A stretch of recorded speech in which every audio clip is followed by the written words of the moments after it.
ഇരച്ചു വരുന്ന ഭയം, ഒടുക്കത്തെ ക്രോധം വിസ്മയിച്ച് പ്രണവ് മോഹൻലാൽ ചിത്രം ഡിയസ് ഇറേ. അന്ത്യകൂദാശയിൽ പാടിയിരുന്ന ഒരു ലാത്തിൻ സങ്കീർത്തനം. ഡിയസ് ഇറേ, ക്രോധത്തിന്റെ ദിനം എന്നർത്ഥം. എഴുതി വെച്ചോളൂ, മലയാളത്തിലെ അടുത്ത 100 കോടി ചിത്രം. രാഹുൽ സദാശിവൻ ഭ്രമയുഗം എന്ന ക്ലാസ് ചിത്രത്തിന് ശേഷം വീണ്ടും പ്രേക്ഷകരെ ഞെട്ടിച്ചുകൊണ്ട് അദ്ദേഹത്തിന്റെ അടുത്ത ചിത്രം ഇന്ന് റിലീസായിരിക്കുകയാണ്. ഇന്നലെ വ്യാഴാഴ്ച നടന്നിരുന്ന പ്രീമിയർ ഷോകൾക്കെല്ലാം ഹെവി പോസിറ്റീവ് അഭിപ്രായങ്ങളാണ് ലഭിച്ചിരിക്കുന്നത്. ചിത്രത്തിൽ റോഹൻ എന്ന ആർക്കിടെക്റ്റ് ആയിട്ടാണ് പ്രണവ് മോഹൻലാൽ ചിത്രത്തിൽ എത്തുന്നത്. പ്രണവ് മോഹൻലാലിന്റെ സിനിമാ ജീവിതത്തിലെ ഏറ്റവും മികച്ച ചിത്രമെന്ന് തന്നെ ഈ ചിത്രത്തെ നമുക്ക് വാഴ്ത്താൻ സാധിക്കും. ഇന്നലെ മാത്രം ബുക്ക് മൈ ഷോയിലൂടെ വിറ്റഴിച്ചത് ചിത്രത്തിന്റെ പേരിൽ 33,000-ൽ പരം ടിക്കറ്റുകളാണ്.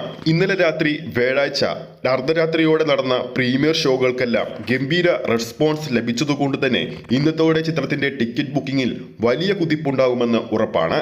ഇന്നലെ മാത്രം ചിത്രം അഡ്വാൻസ് സെയിലിലൂടെ മാത്രം കേരള ബോക്സ് ഓഫീസിൽ 1 കോടിക്ക് മുകളിൽ പ്രീസെയിൽ കളക്ഷൻ നേടിയിരുന്നു.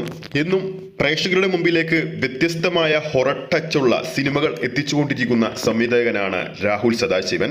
ആ ഒരു ഗ്യാരണ്ടി എന്നും നേർത്തിക്കൊണ്ടുപോകുന്നത് അദ്ദേഹത്തിന്റെ സിനിമാ ജീവിതത്തിൽ പ്രേക്ഷകർക്ക് സംവിധായകന്റെ പേര് നോക്കി ചിത്രം ബുക്ക് ചെയ്യാനുള്ള ഓപ്ഷനായിട്ട് രാഹുൽ സദാശിവൻ എന്ന മലയാള സംവിധായകൻ മാറിക്കഴിഞ്ഞു. വിരലിലെണ്ണാവുന്ന ചിത്രങ്ങൾ മാത്രമാണ് പ്രണവ് മോഹൻലാൽ ചെയ്തിട്ടുള്ളത്. ഓരോ ചിത്രം കഴിയുന്തോറും അദ്ദേഹത്തിന്റെ അഭിനയ ശൈലിയും പ്രേക്ഷകരെ ആകർഷിക്കുന്ന രംഗങ്ങളും കൂടി വരുന്നു.